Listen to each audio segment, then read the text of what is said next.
Okay, kabo kamora yuno DJ Twakayimba.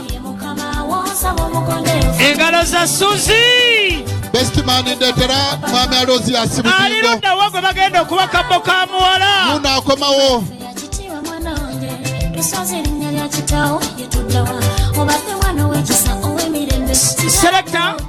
Selector.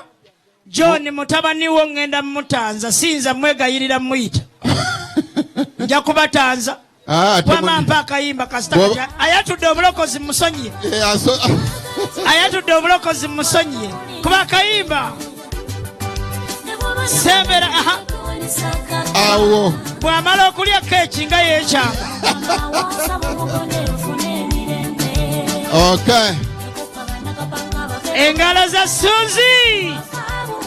Musumba lengera bwafaanana. Lengera ekirabo ky'ofunye. Akasengeja ejo mikwano gyonna gyomala gisengeja toyango wanga kudda mwera tukyalireko sekituufu mirirawe mira wakati tunanyumyanga ku simu kubuulira ebitufaako abo tubuuliranga feeyo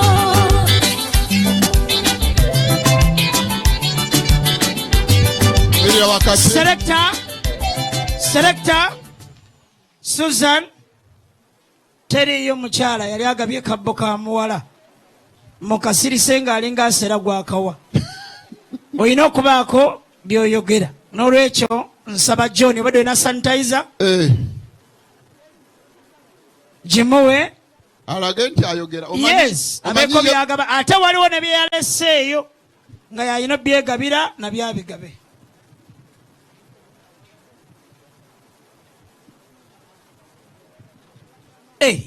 Susan ate nga amenye record tumuwa akazindalo kakano yes hari nindi hariya muhifatiriye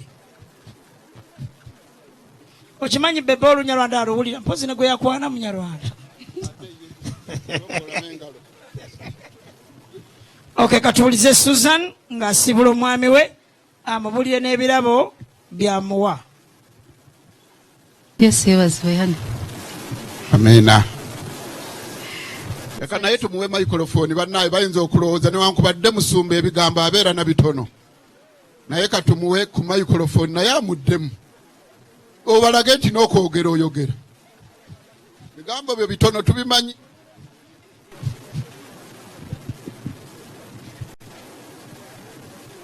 yes yebazibeyani amina baby mama erire nzinga liyina laavu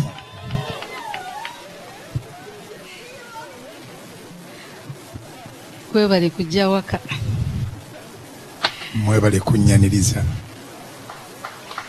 kwebale kunjagala tandika butandisi abayi omulenzi nga alina akaddanda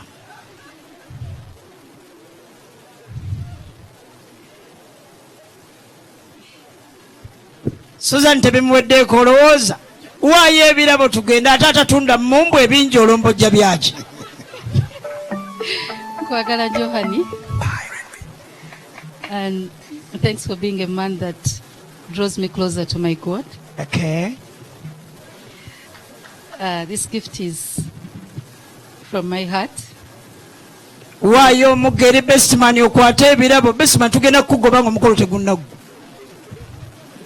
aha very good abanga bennamayumba mukube engalo lengera ekimuli ekyomuwendo Jean ulirehe Jean vayo mufashe yes amuteereddemu ekigambo kya Mukama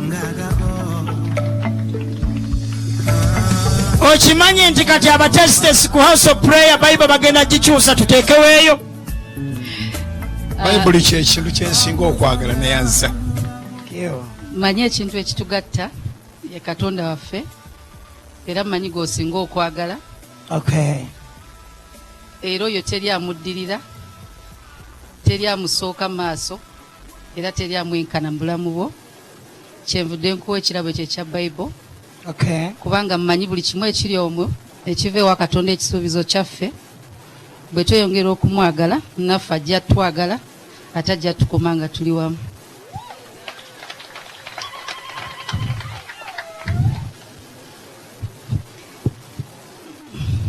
I know you love Pure Heaven. So, kupakingidde bottles 4. Okay.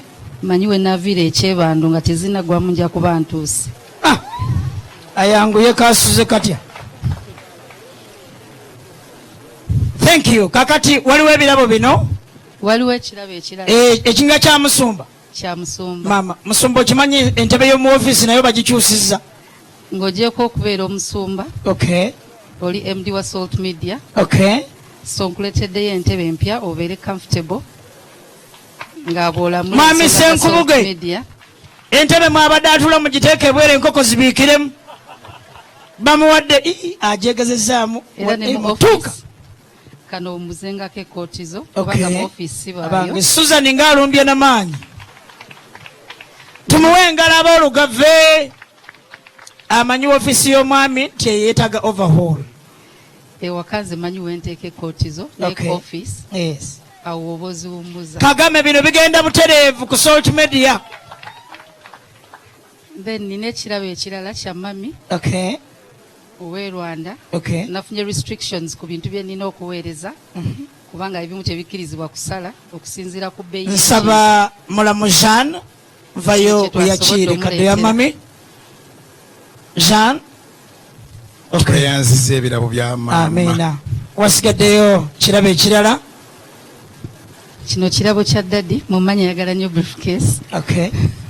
Yanga mufunireyo briefcase. Omunyarwanda ntabwo atandukana na briefcase. Seno briefcase ya daddy n'ebirimu byonna nsaba mulamu Jean obintuusize. Mulemule munyarwanda yekata kwata briefcase. Nyimiridde. Amina. Taata kwali ku TV tabagala okusumagira muwadde. Amina. Ensawo ya taata etuuse. Amina. Njagala okwebaza. Yes. Na buli eyakuwerekeddeko okujja ewaka wano. Ng'era ebirabo ebiri mu bibbo bino buli omu alinamu ekirabo kye. It's a bottle of champagne. Okay. It's non-alcoholic. Kubanga tuli balokole. Amen. Naye buli eyakuwerekedde alinako ekirabo. Okay, kakati this is going to be the way. Nsaba musumba microphone ogiweeyo. Susan nawe microphone giwe Metron. Musumba oyambeko muwala wange asituke.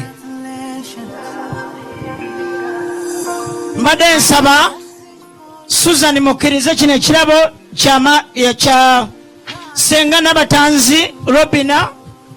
Kino ekirabo kya maama Mbabazi Janet. Tugenda betwale kati nsaba musumba tugenda yimirira wano. Ndoza tuyimire wano.